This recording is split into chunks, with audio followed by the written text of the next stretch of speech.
Crystal Vaughn snatched the brochure right out of Gloria Washington's hands. Not asked for it, not requested it. Snatched it the way you take something from a child who wandered into the wrong room.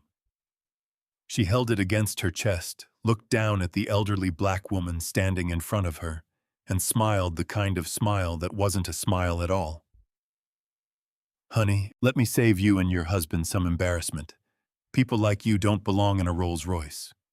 Gloria said nothing. Crystal turned to Edward, looked him up and down once slowly from the old watch to the simple jacket, and tilted her head. "Sir, I don't know who told you this was a good idea, but a black man walking in here in thrift store clothes, asking about a phantom, is not something I have time for today." Still, Edward said nothing. Crystal laughed a short, sharp sound, more dismissal than amusement, and turned to the colleague behind her. "Can you believe this? They probably thought this was a Kia dealership." The showroom went quiet.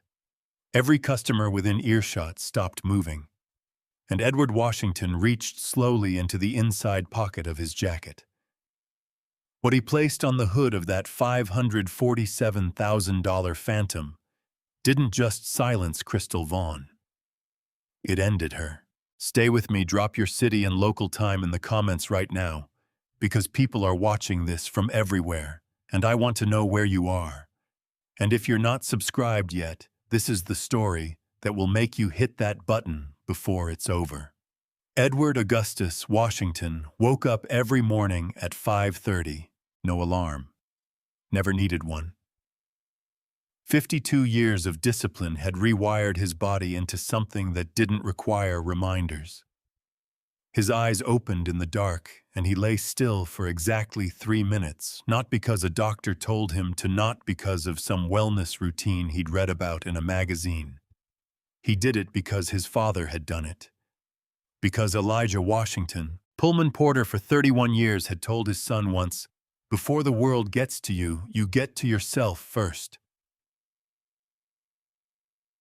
Edward had never forgotten that. The house in Cascade Heights sat quiet at that hour. A 5-bedroom colonial on a wide, tree-lined street in one of Atlanta's oldest black middle-class neighborhoods. Edward had bought it in 1989 for $187,000, when the area was still considered a reach for a man his age. Now the same street held the homes of doctors, federal judges, a retired NFL quarterback. The neighborhood had grown into its own dignity slowly, without asking anyone's permission. He made his coffee the same way every morning.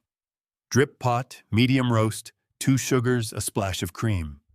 Gloria always teased him about the sugar. "A man worth that much, and you still drink gas station coffee." He always smiled at that. The truth was, he'd been making it the same way since 1974. When he was a 24-year-old man with $12,000 in a checking account, a second-hand desk, and an idea that most people told him was too ambitious for someone like him. Washington Capital Group had started in a 2-room office on Auburn Avenue, 3 blocks from the birthplace of Martin Luther King Jr. Edward chose that address deliberately. There was something right about building something real within walking distance of where a man had once told the world that dignity was not negotiable. 30 years later, Washington Capital Group managed a portfolio worth north of $2.1 billion. Private equity, commercial real estate, logistics, infrastructure, hospitality, quiet investments in companies most people had never heard of. Edward didn't seek visibility. He sought leverage, the kind that compounded quietly, the kind that didn't need a press release to be real.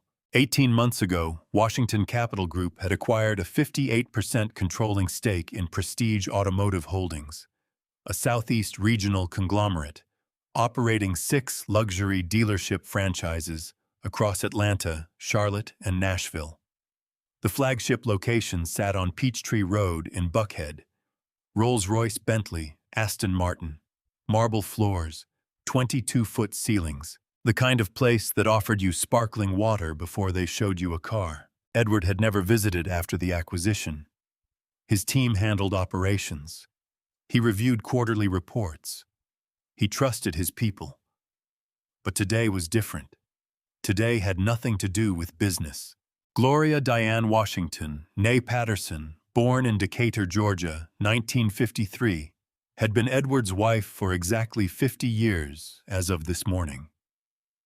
They had married on a Saturday in June 1974 in a small Baptist church that no longer existed in front of 47 people, most of whom were also no longer alive. Gloria wore a dress her mother sewed by hand. Edward wore a borrowed suit, slightly too short in the sleeves.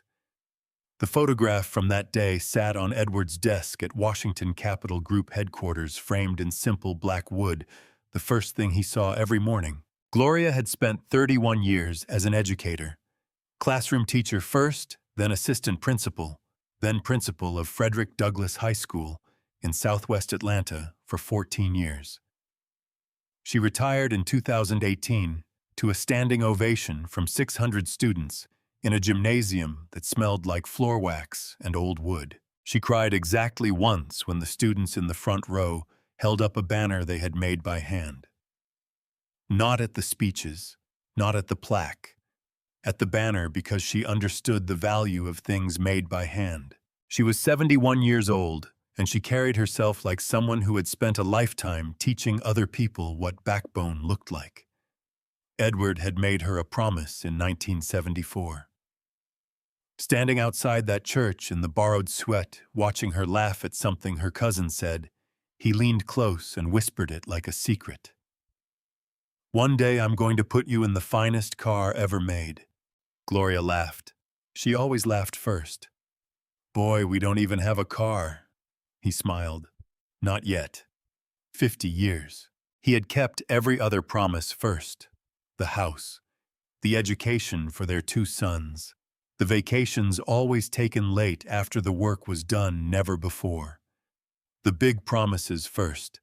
And this one, the small, extravagant one, the one that was really just about joy, had waited until it could be done right. This morning, Edward placed a single envelope on Gloria's breakfast plate. Inside, a card in his handwriting. 4 words. "Today. Whatever you want." Gloria read it twice, looked up at him across the table, did not cry, simply nodded once the way she nodded when something was exactly right, and said, "Give me 20 minutes." They left the house at 10:40 a.m. Edward in a dark navy jacket, simple slacks, his father's watch on his wrist, a Bulova from 1962, gold-toned, scratched on the back from decades of wear. Gloria in a cream blouse and charcoal trousers, small pearl earrings, a handbag she'd owned for 12 years. They looked like what they were, 2 people who had built something real and had nothing left to prove. They pulled into Prestige Motor Group Buckhead at 11:04 a.m. The showroom doors opened automatically. Cool air, the faint smell of leather and fresh flowers. 7 Rolls-Royce models positioned under gallery lighting, like sculptures in a museum. And across the marble floor, a woman named Crystal Vaughn looked up from her desk, scanned them in 3 seconds, and made a decision she would spend the rest of her life trying to undo. Prestige Motor Group Buckhead was not a car dealership in the ordinary sense of the word. It was a statement. The building alone had cost $40 million to construct a modernist glass and steel structure set back from Peachtree Road behind a curved limestone driveway lined with Italian boxwood hedges trimmed to geometric precision. The facade was floor-to-ceiling glass so that passers-by could see the cars from the street.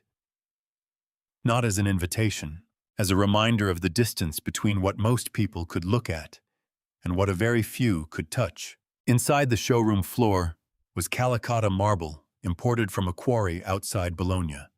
The ceiling rose 22 feet, hung with custom pendant lighting that cast each vehicle in its own warm pool of gold.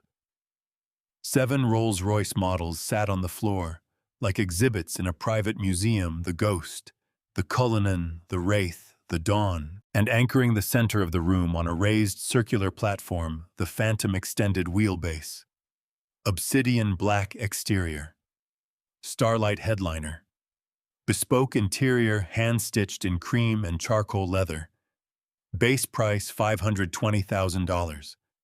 The specific configuration on display, $547,000.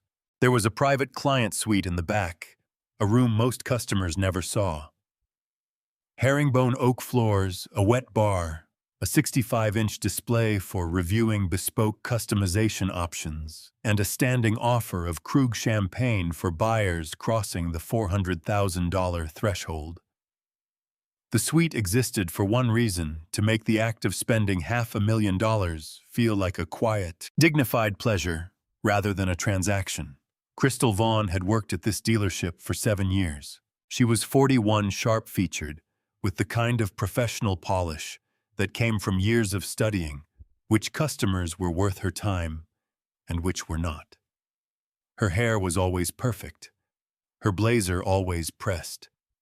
She moved through the showroom with the confidence of someone who believed she owned the room, because in practical terms, she did.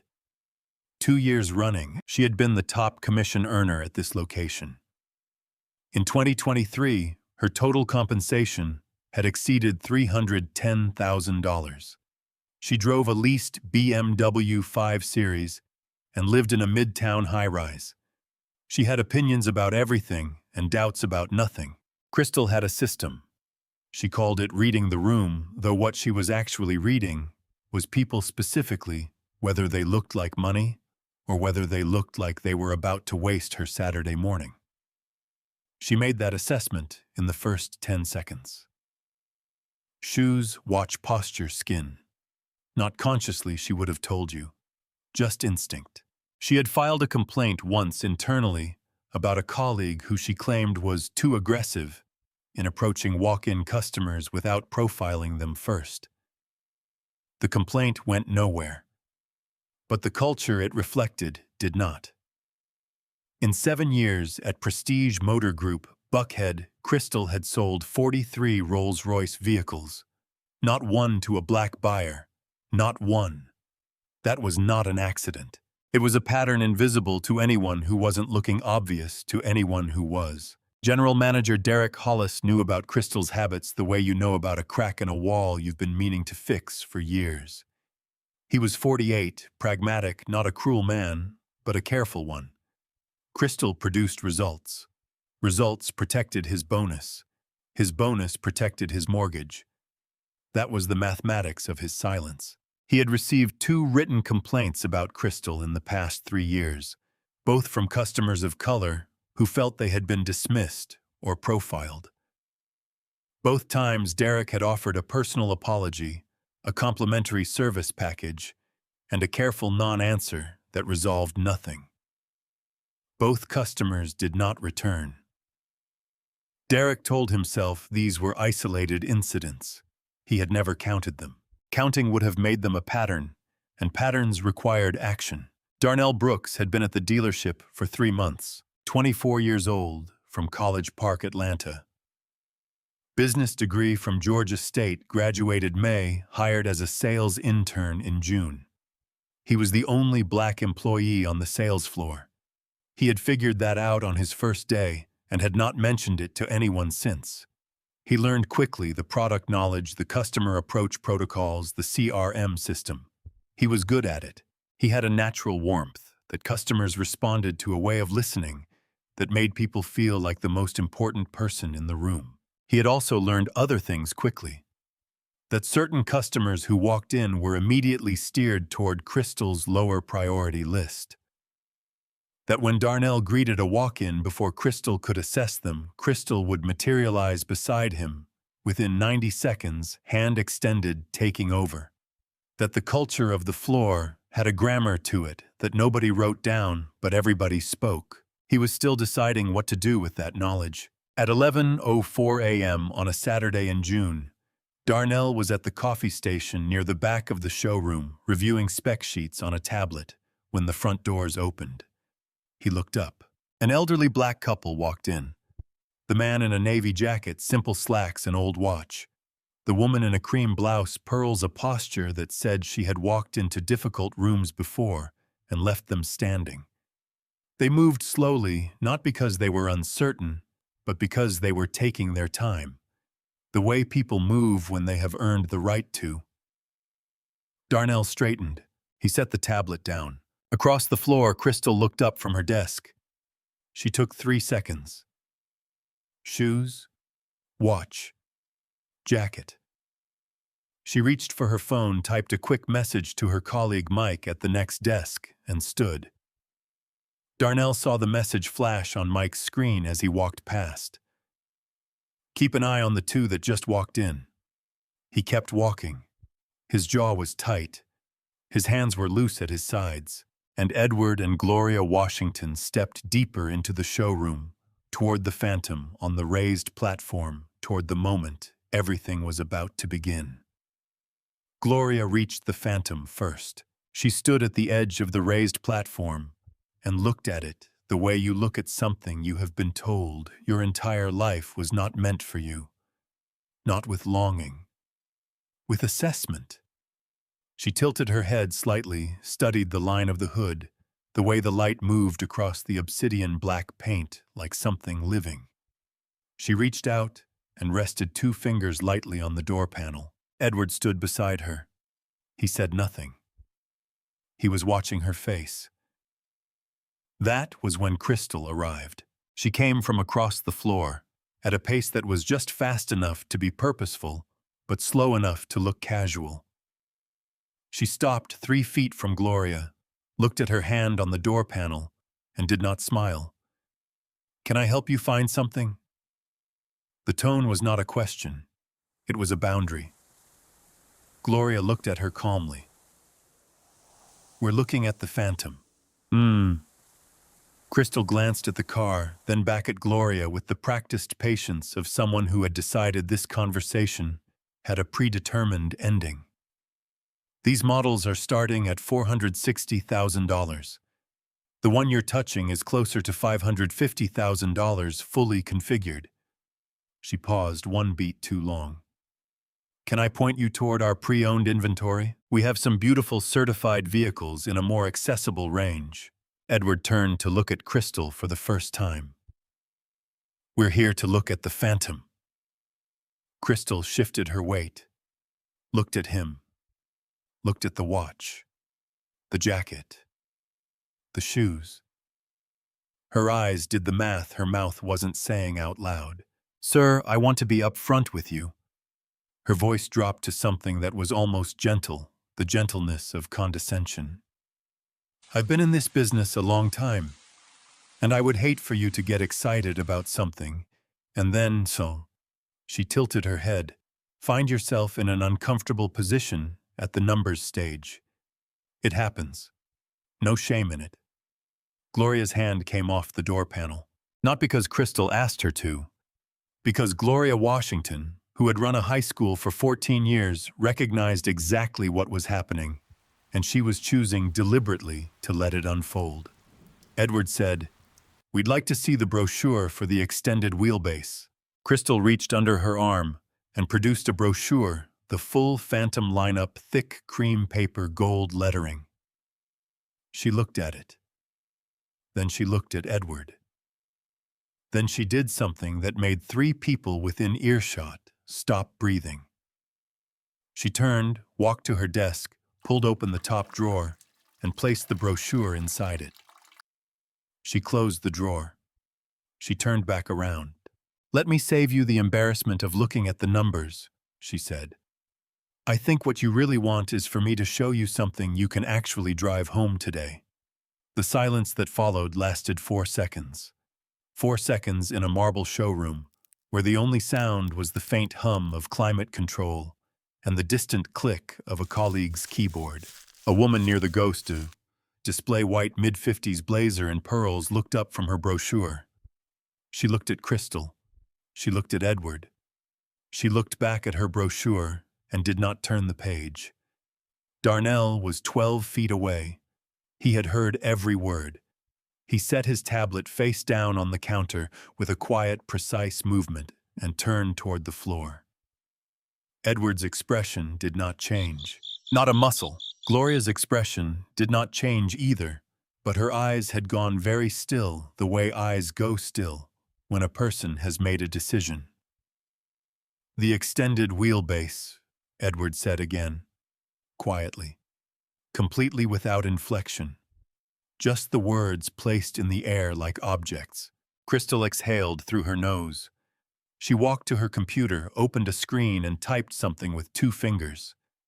Then she turned the monitor slightly, not all the way toward Edward, just enough to imply she was being cooperative. "I can pull up financing options. The monthly on this configuration would run approximately $9,200. Just so you're aware of what you're actually looking at." She had not asked whether they wanted financing. She had not asked how they intended to pay. She had simply announced publicly in a room with 6 other customers and 2 colleagues that the only realistic way these 2 people could own this car was through a payment plan. A payment plan she had already calculated for them, without being asked. Edward looked at the monitor. He looked at the number. He looked at Crystal.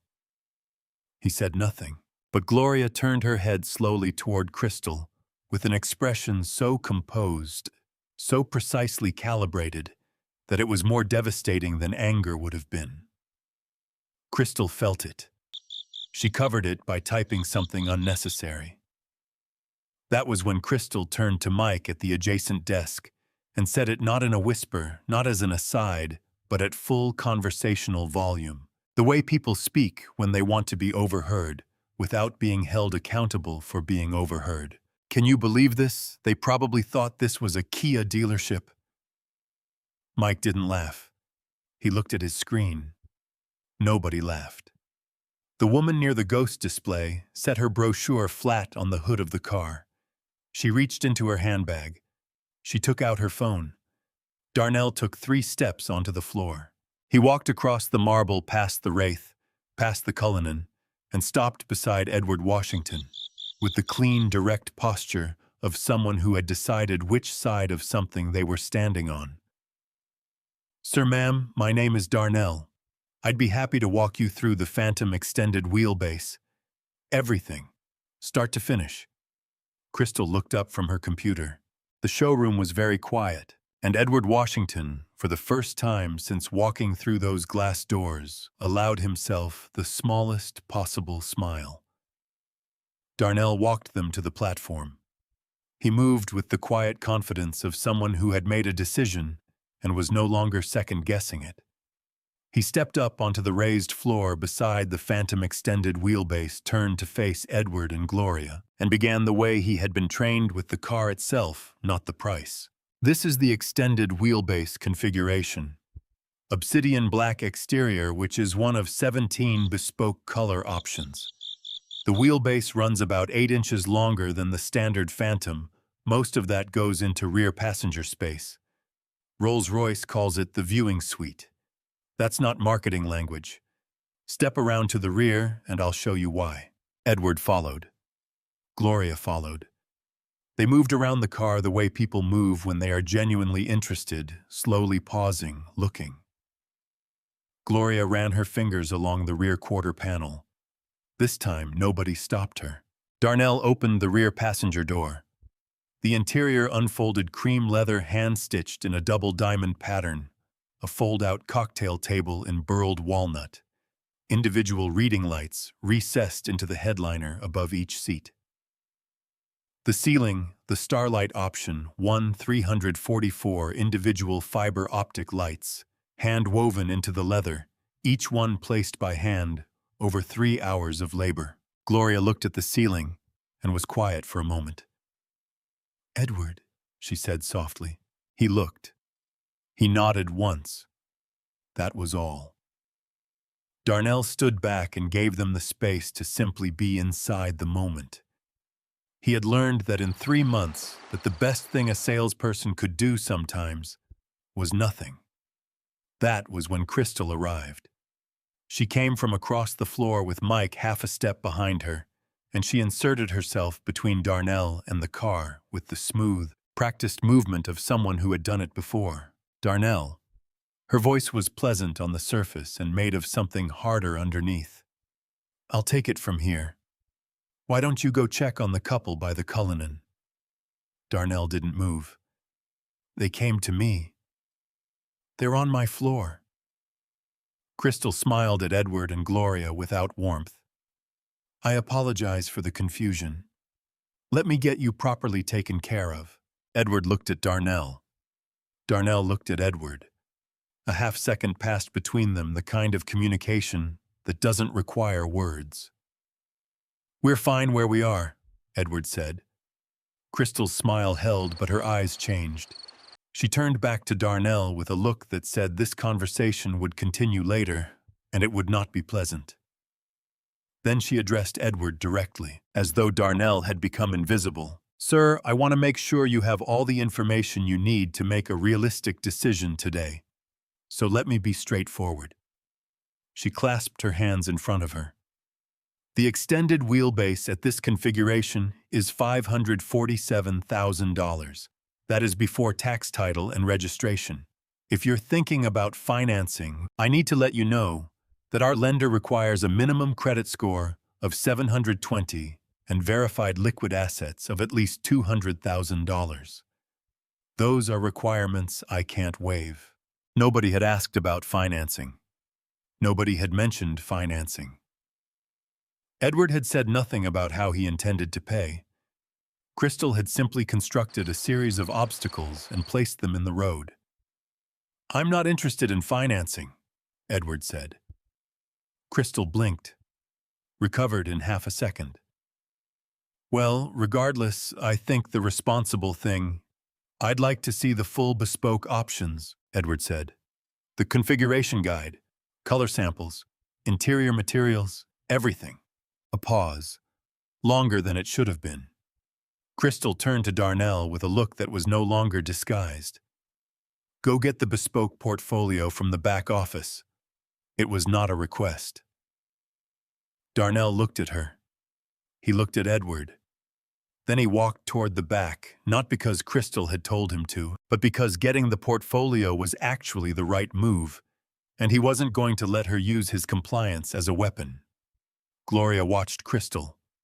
Crystal was already moving. She stepped to the adjacent display stand, picked up a different brochure, the entry-level Ghost, and placed it on the cocktail table inside the open phantom door. While we wait, you might want to look at this. The Ghost starts at $340,000. Beautiful car. More popular choice. Very well suited for...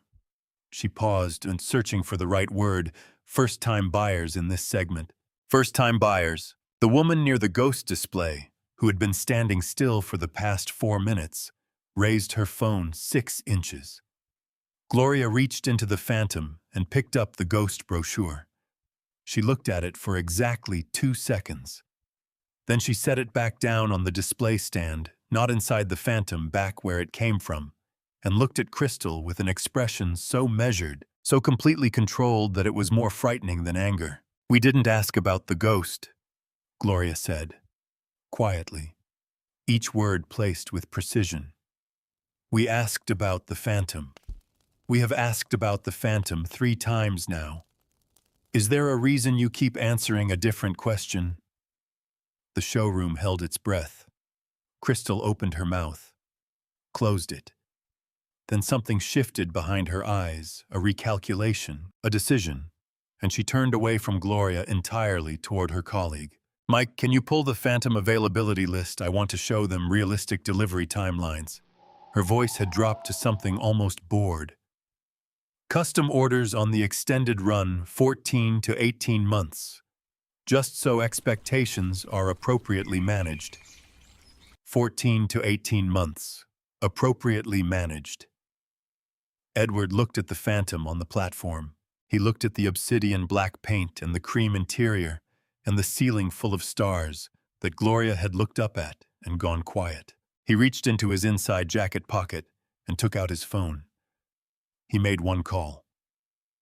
Darnell came back from the office with the bespoke portfolio, a large format leather-bound book, cream cover, the Rolls-Royce emblem embossed in silver. He had been gone 4 minutes. In those 4 minutes, he had stood in the back hallway for 30 seconds, his hand flat on the wall, breathing. He had heard everything through the door. The ghost brochure. The financing requirements nobody asked for. Appropriately managed.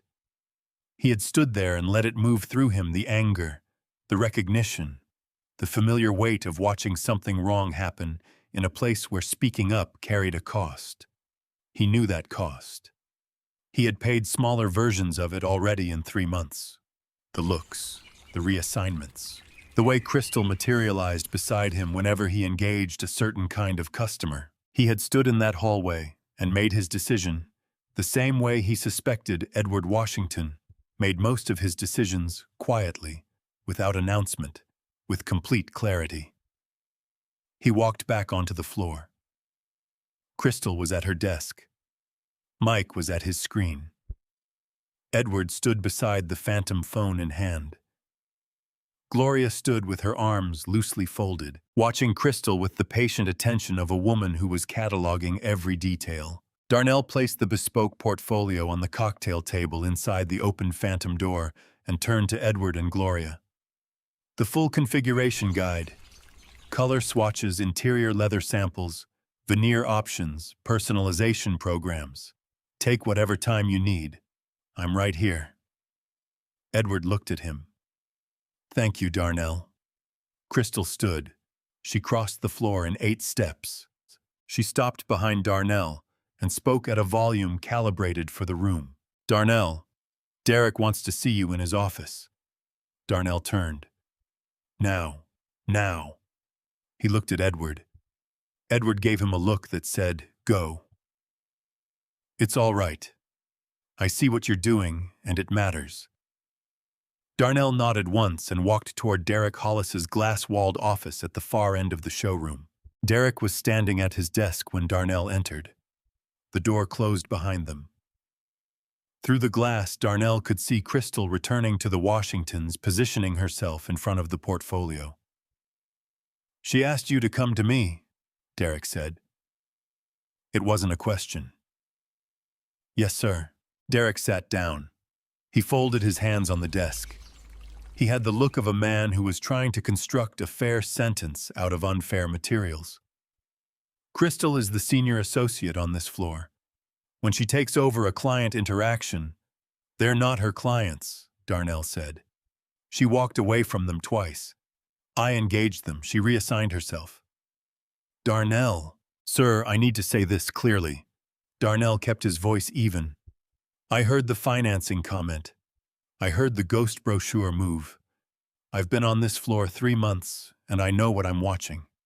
These are customers who came in with a specific request and have been managed away from it repeatedly based on nothing except how they look. Derek was quiet. That's a serious allegation.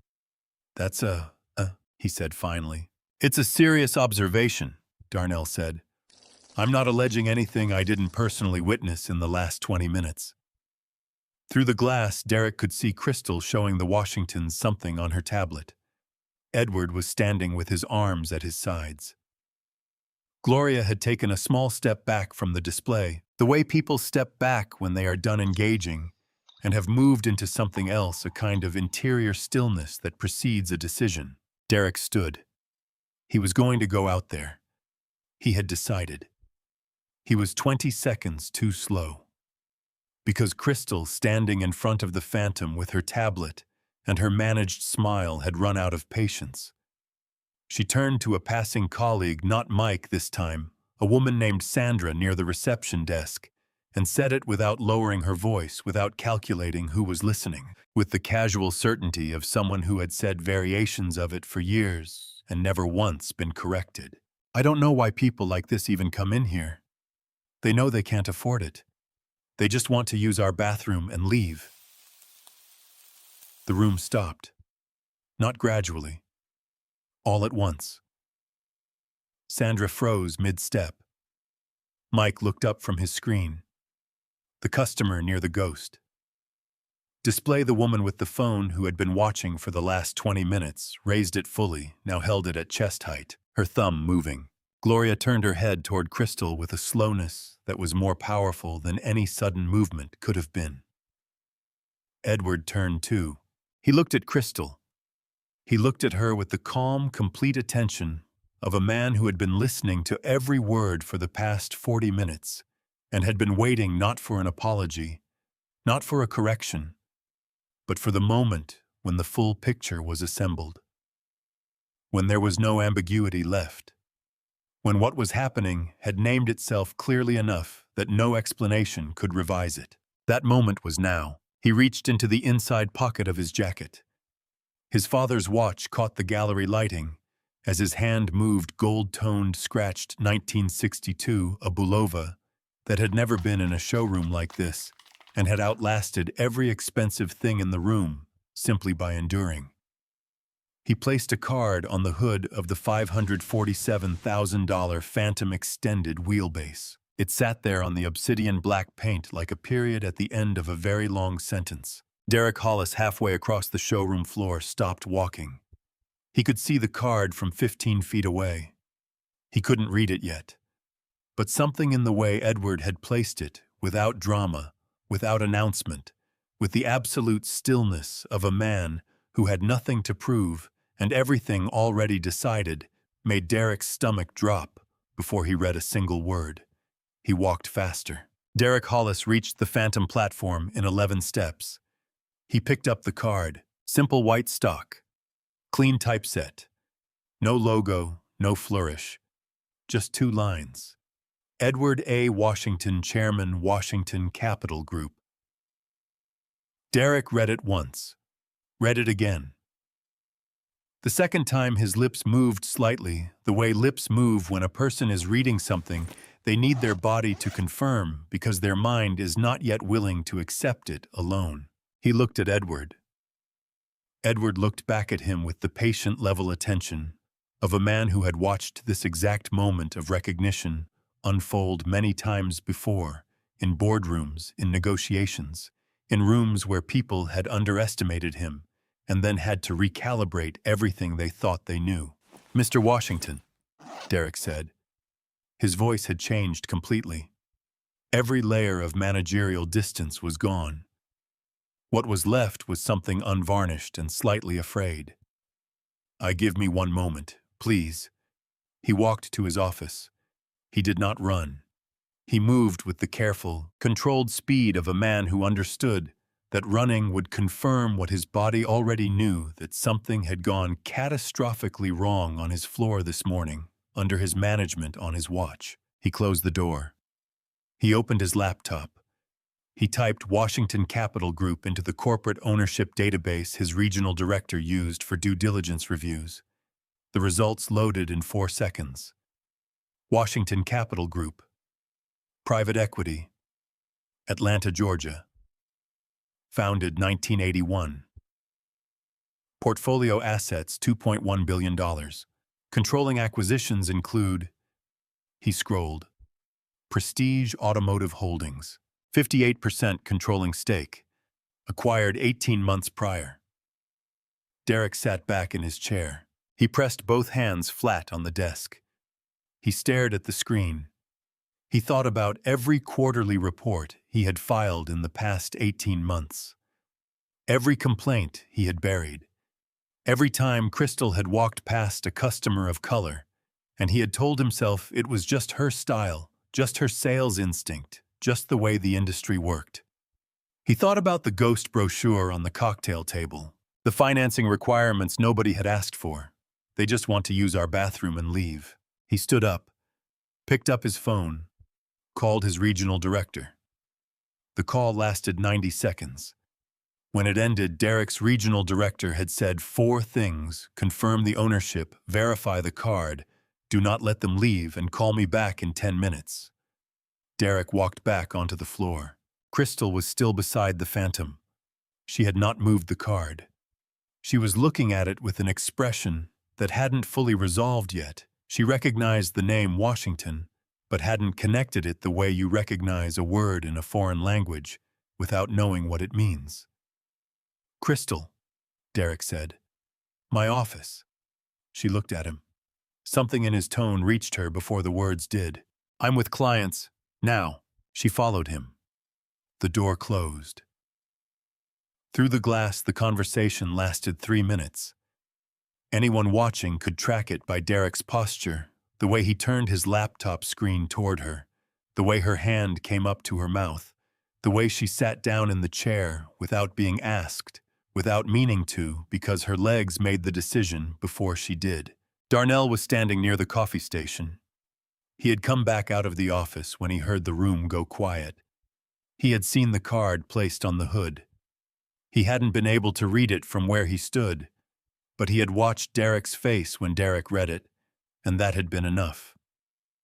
He walked across the floor to Edward and Gloria. "Can I get you anything water, coffee?" "Sit down, son," Edward said. Darnell blinked. Edward gestured to the rear seat of the Phantom, the door still open, the cream interior, the starlight ceiling. Darnell looked at it. He sat down carefully, like someone sitting in something sacred. Edward leaned against the car beside the door. Gloria stood on his other side. "You knew this could cost you something," Edward said. "When you walked across that floor the first time, you knew." Darnell was quiet for a moment. "Yes, sir." "And you did it anyway?" "Yes, sir." Edward nodded slowly. The same nod Gloria used when something was exactly right. "That's the only thing I ever needed to know about you." Gloria looked at Darnell with the specific warmth of a woman who had spent 31 years recognizing young people who were going to be something.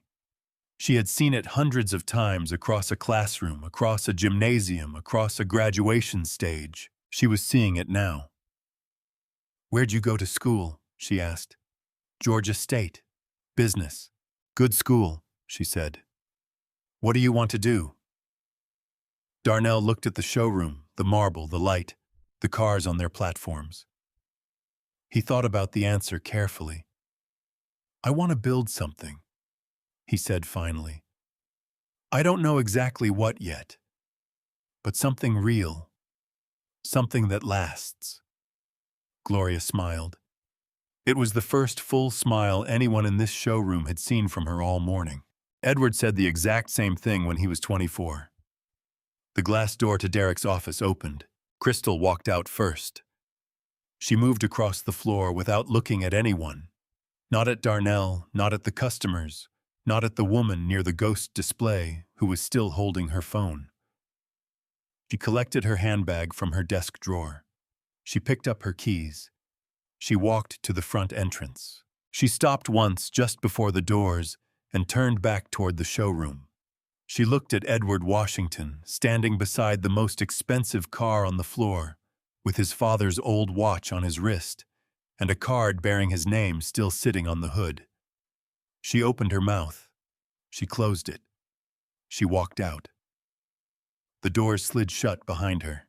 Derek crossed the floor toward Edward, with his hand already extended, his face carrying the specific expression of a man who understood that an apology was both necessary and insufficient, and who had decided to begin with it anyway. "Mr. Washington, I am deeply, genuinely sorry. What happened here today?" Edward looked at Derek's outstretched hand. He let a moment pass. Then he shook it. "We'd like to purchase the Phantom," Edward said. "The one on the platform, this configuration, today." Derek nodded. "Of course, absolutely. Let me get you set up in the private suite immediately." "Darnell will handle the paperwork," Edward said. Derek glanced at Darnell, still seated in the rear of the Phantom, perfectly still, his hands loose in his lap. "Of course," Derek said again, quietly, without hesitation. Gloria looked at the starlight ceiling one more time. Then she reached for Edward's arm, and they walked together toward the private suite, the room Crystal had never once intended for them, while outside on Peachtree Road. In the gold Atlanta afternoon, a woman named Crystal Vaughn sat in her leased BMW and understood for the first time exactly what she had done. The private client suite smelled like cedar and leather, and something faintly floral. a single white orchid in a slim vase on the credenza, replaced every morning by a staff member whose name nobody on the sales floor knew. Edward and Gloria sat in the two chairs facing the configuration display. Darnell sat across from them, the bespoke portfolio open on the table, his laptop pulled up to the transaction screen. His hands were steady. His breathing was steady. Everything inside him was moving fast, and he was letting none of it show because Edward Washington was sitting 3 feet away, and Darnell understood, instinctively, that this was a man you did not perform for. You simply did the work. "The configuration on the floor," Edward said. "Obsidian black. The Starlight headliner. Cream and charcoal interior. Double diamond hand stitch," Darnell confirmed, pulling up the spec sheet. "Burled walnut cocktail table, individual reading lights, the bespoke audio system. That's the 20-speaker setup. This specific configuration came in as a display model 6 weeks ago. It's never been registered. It goes as new." "Good," Edward said. "We'll take it," Darnell typed. The screen populated. "Total as configured, including the bespoke audio and the extended rear suite package, $547,000, before tax and registration." "Wire transfer," Edward said. "Of course." Darnell pulled up the banking details. "I'll need your financial institution's information," and Edward had already placed his phone on the table. He had made one call while Darnell set up the screen. On the other end, his private banker at First Citizens had been waiting. The authorization went through in 11 minutes. $547,000. Confirmed. Complete. Darnell looked at this confirmation screen. He looked at Edward. He had processed 14 transactions in 3 months, all of them under $90,000, all of them with financing, all of them taking the better part of an afternoon. This one had taken 11 minutes. He filed that away somewhere quiet and permanent inside himself. Gloria was looking at the orchid on the credenza. "Someone puts a fresh one of those out every day," she said almost to herself. "That's someone's job. To make sure that flower is perfect for a room most people never see." Edward looked at her. "That kind of attention," she said, "is what dignity looks like when it's built into a place. Not performed, built in." She looked at Darnell.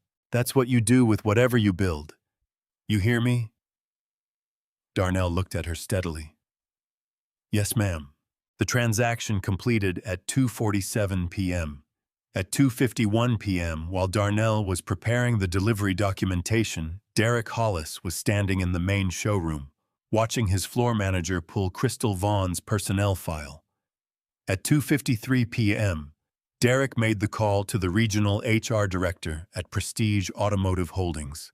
The call lasted 6 minutes. When it ended, Crystal Vaughn's employment had been terminated effective immediately with cause. At 2:58 p.m., a member of the janitorial staff passed through the main floor with a cart. He noticed the ghost brochure still sitting on the display stand where Gloria had returned it. He picked it up, glanced at it, and placed it back in the literature rack without knowing it had been a weapon. Meanwhile, outside the dealership, the video was moving. The woman near the ghost. Display, her name was Patricia Mercer, 53. A real estate attorney from Sandy Springs had filmed 4 minutes and 18 seconds of continuous footage. She had captured the brochure being placed in the drawer. The financing comment. The ghost brochure moved onto the Phantom's cocktail table, and Crystal's final line delivered without lowering her voice to a colleague in a room full of customers. "They just want to use our bathroom and leave." Patricia had posted it at 2:34 p.m. while still standing in the showroom. By 3 p.m., it had 12,000 views. By 4:30 p.m., 80,000. By the time Edward and Gloria Washington walked out of the private client suite at 3:19 p.m., the clip had crossed 200,000. The hashtag appeared at 3:44 p.m. Hashtag people like you posted by a woman in Chicago, who had watched the video 4 times and transcribed Crystal's opening line from memory. By 8 p.m., it was trending in Atlanta, Charlotte, and Washington, D.C. By midnight, it was the third trending topic in the United States. At 9:15 p.m., Crystal posted a statement on her personal Instagram. She had clearly written it in a state of controlled panic. She said it was a misunderstanding. She said she was trying to manage customer expectations responsibly. She said she had nothing but respect for all clients. She did not use the word sorry. The comment section responded accordingly. Stuart Davenport, Crystal's brother-in-law and a district sales manager at a competing dealership in Marietta, called her at 10 p.m. She didn't pick up. Richard Holbrook, Crystal's attorney, called her at 10:22 p.m. She picked up on the first ring. At 11:45 p.m. in the Cascade Heights house on the tree-lined street, Edward Washington sat at the kitchen table with 2 fingers of bourbon he hadn't touched and his phone face up beside it. Gloria had gone to bed an hour ago. Before she left, she had stopped behind his chair, placed both hands on his shoulders, and leaned down. 50 years, she said quietly, and you still keep every promise. He had covered her hands with his. They had stayed like that for a moment. No words, no movement, just the particular silence of 2 people who had built something together across half a century and knew without needing to say it that this was what it felt like. She went upstairs. He sat in the kitchen. He looked at his father's watch on the table beside his glass, the scratched gold case, the second hand still moving steady as always across a face that had never stopped. His phone lit up. A news alert from the Atlanta Journal-Constitution. Video luxury dealership saleswoman fired after viral confrontation with elderly black couple. Edward looked at the headline for a long moment. Then he turned the phone face down. He picked up the bourbon. He took one sip. Outside on the quiet street in Cascade Heights, a midnight blue sky held more stars than the city usually allowed. And somewhere on Peachtree Road, in the darkened showroom of Prestige Motor Group Buckhead, the phantom extended wheelbase was gone from its platform paperwork, complete delivery scheduled for Monday morning, and the raised circular display where it had stood was empty, lit from above by gallery lights that had nothing left to illuminate. Amara Jones had been a reporter for 11 years. She had covered City Hall corruption, a hospital billing scandal, 2 mayoral elections, and a story about a foster care administrator that had won her a regional press award and cost her 6 months of sleep. She was 34, meticulous, and constitutionally incapable of stopping at the surface of anything. She saw the video at 6 a.m. on Sunday. She watched it twice with her coffee, once with the sound off to read body language, and once more while taking notes in a small spiral notebook she kept beside her bed for exactly this kind of morning. By 9 a.m., she had filed a formal public records request with the Georgia Secretary of State's Office for Prestige Automotive Holdings corporate ownership filings. By 11 a.m., she had cross-referenced those filings with Washington Capital Group's acquisition history using SEC disclosure records. By Monday morning, Amara Jones knew more about the ownership structure of Prestige Automotive Holdings than most of the people who worked there. She called Derek Hollis at 8:30 a.m. Monday. He declined to comment. She called the regional director of Prestige Automotive Holdings at 9:15 a.m. She was transferred to a communications team that had clearly been assembled in the past 12 hours, specifically to receive calls like hers. They issued a prepared statement. Prestige Motor Group is committed to an inclusive environment for all customers. The employee in question is no longer with the company. We are conducting a full internal review. Amara read the statement twice. Then she called 3 former Prestige Motor Group employees whose names she had found through LinkedIn. The first call lasted 40 minutes. The former employee, a black sales associate who had left the Buckhead location in 2021, described a floor culture in which walk-in customers of color were systematically redirected toward lower-tier inventory financing. Conversations were initiated without being requested, and complaints to management produced paperwork that went nowhere. He had filed an internal complaint before leaving. He had never received a response. The second call lasted 25 minutes. A different story, same architecture. The third call lasted an hour and 10 minutes. This former employee, a black woman who had worked in the client services department, described 3 specific incidents involving Crystal Vaughn, in which customers of color had left the dealership without being shown the vehicles they requested. In one case, a couple had driven 45 minutes from Douglasville, asked specifically about the Cullinan, and left with a pre-owned certified brochure they hadn't asked for. They had purchased a Cullinan the following week from a dealership in Birmingham. Amara filed her story on Tuesday evening. It ran Wednesday morning front page of the digital edition above the fold. The headline, "Pattern of Bias at Atlanta Luxury Dealership, Preceded Viral Incident, Former Employees Say." The story ran 4,000 words. It named Crystal Vaughn. It named Derek Hollis. It detailed the 3 specific prior incidents.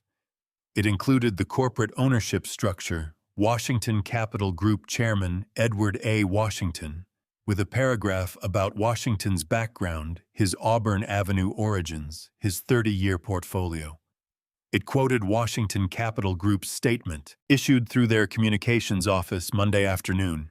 Mr. Washington and his wife visited Prestige Motor Group Buckhead on Saturday as private customers. The events of that visit speak for themselves. Washington Capital Group has ordered a full operational audit of Prestige Automotive Holdings, including hiring practices, customer complaint records, and sales floor protocols across all 6 locations. The story was picked up by the Associated Press by noon Wednesday. By Thursday, it had run in the Washington Post, the Los Angeles Times, and 17 regional outlets. The legal machinery started moving the same week.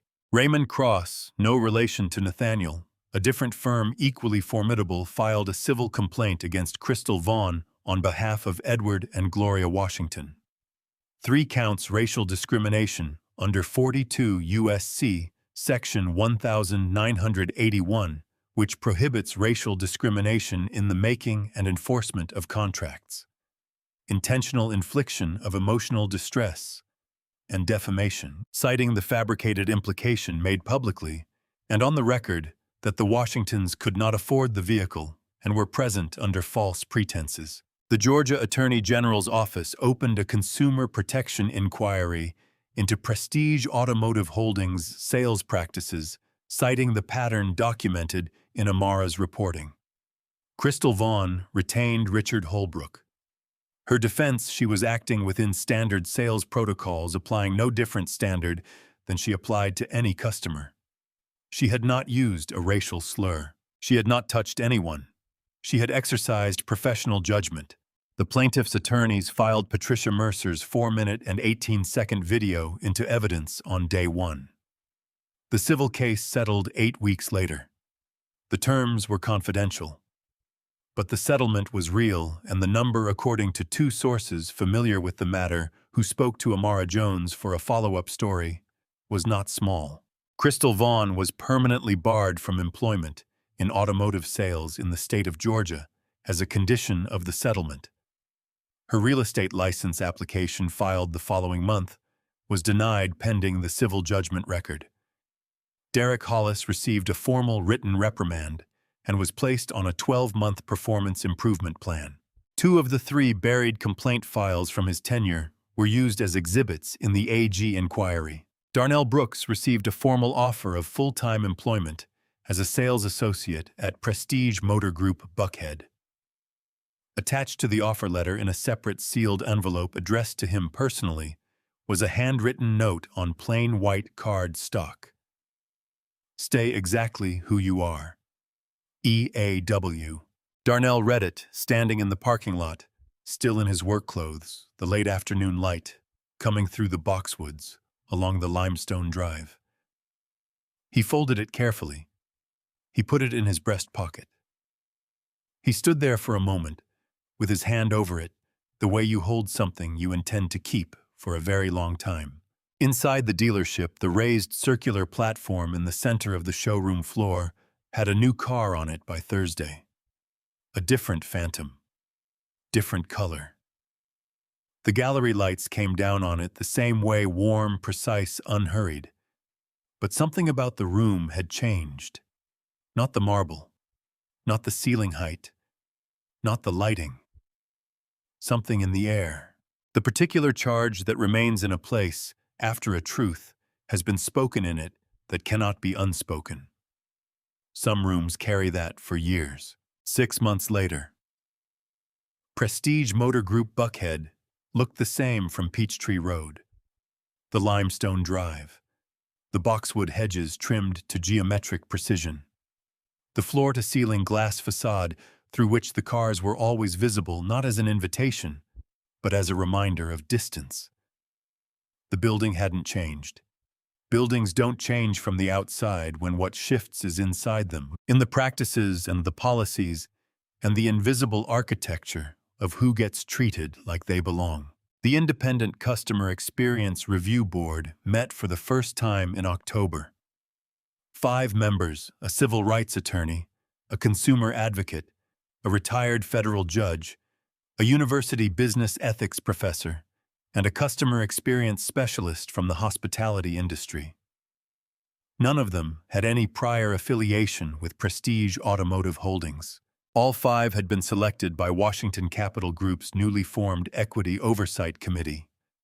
Their mandate was simple: review every customer complaint filed in the past 5 years, assess current sales floor protocols, and report findings directly to the board. Their first report ran 47 pages. Their recommendations ran 11 more. New hiring targets were implemented across all 6 Prestige Motor Group locations. Measurable time-bound, reported quarterly. A customer advocate position was created at each location, reporting not to the general manager, but directly to the regional oversight board.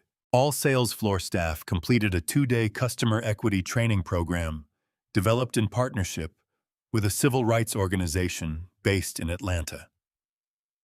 Not a 1-hour online module. 2 days, in person. With case studies drawn from real incidents, the results appeared slowly, the way real results always do. By the following spring, the Buckhead location's customer demographic had shifted measurably. New faces at the configuration table, new names in the delivery log. Families from neighborhoods that had never sent anyone through those glass doors before, not because they couldn't afford to, but because the room had not been built to receive them, and they had known it without being told. Darnell Brooks closed his first Phantom sale in February. The buyer was a 41-year-old black woman named Dr. Vanessa Okafor, a neurosurgeon from Decatur, who had visited 3 other luxury dealerships in the previous 2 months, and left each one feeling, as she told Darnell, like I was being managed rather than served. She had heard about the Buckhead location through a friend. She had asked for Darnell by name. They spent 2 hours in the private client suite. She chose a seashell white exterior navy interior, the Starlight headliner. Total configuration, $531,000. She paid by wire transfer. Darnell walked her to the door when they were done. She shook his hand and said, "This is what it's supposed to feel like." He thought about that for a long time. On a Sunday afternoon in November, Edward drove south through Atlanta in the Phantom. Not on the highway through the surface streets, the ones that got narrower and older the further south you went, past barbershops and corner churches and houses with chain-link fences and front porches, where people sat in the late afternoon light, as if they had all the time in the world, because time, in certain neighborhoods, moves differently. He parked on a block in Vine City, 3 houses from where he had grown up. The house was still there. Smaller than memory made it. Brick white trim, a front yard that someone still maintained, the grass, cut a pot of marigolds on the top step. He sat in the car and looked at it for a while. He thought about his father Elijah, who had left for work at 4:30 every morning, in a uniform that someone else had designed, carrying bags for men who never once asked his name, who had come home in the evenings and sat at the kitchen table and helped Edward with mathematics problems he himself had never had the chance to study formally, who had said on the last night of his life in a hospital room that smelled like antiseptic and old flowers, "I didn't build anything, but I built you. That's the same thing." Edward sat in the Phantom on that Vine City block and understood perhaps more completely than he ever had what his father had meant. He drove to the cemetery before heading home. He parked on the gravel path and walked to the headstone, simple gray granite. Elijah James Washington, 1931 to 1998. Beloved father, and stood there in the November light with his hands in his jacket pockets. He didn't speak out loud. He never did. He just stood there in the quiet, letting the day rest between them, the way you let a long story settle after it's been told. That evening, he and Gloria had dinner at Pascal's on MLK Drive, the same restaurant where they had eaten on their first date in 1974. The booths were the same. The lighting was the same. The sweet tea came in the same tall glasses with too much ice that Gloria always complained about and always drank completely. They didn't talk about the dealership. They didn't talk about the video or the lawsuit or the audit report or any of it. They talked about their son Marcus's new apartment in Washington.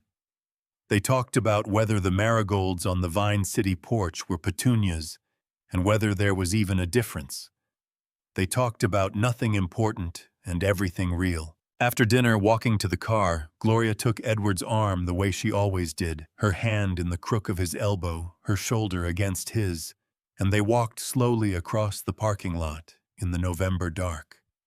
She stopped when she saw the Phantom under the streetlight. She looked at it for a moment. The obsidian black paint, the quiet enormity of it, the particular way it sat, not aggressive, not boastful, simply present as if it had always been exactly where it was supposed to be. "Your father would have loved this car," she said. Edward looked at it too. He would have been afraid to touch it. Gloria started walking again. "Good thing his son isn't." Edward smiled. He opened her door. She got in. He walked around to the driver's side, settled into the seat, rested his hands on the wheel.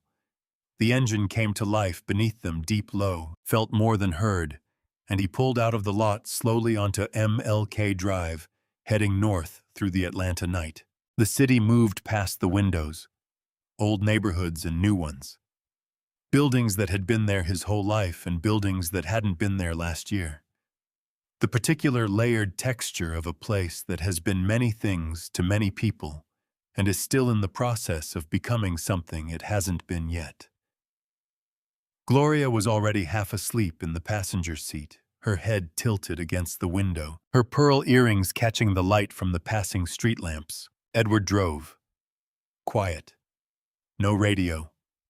Just the road and the night, and 50 years of everything they had built together moving through the dark at exactly the speed of dignity. Edward Washington didn't walk into that showroom to prove anything. He walked in to keep a promise. The humiliation he faced that day wasn't new, it was ancient. What was new was that the truth had somewhere to land. But here is the question that should stay with you. What about the ones whose truth has nowhere to land?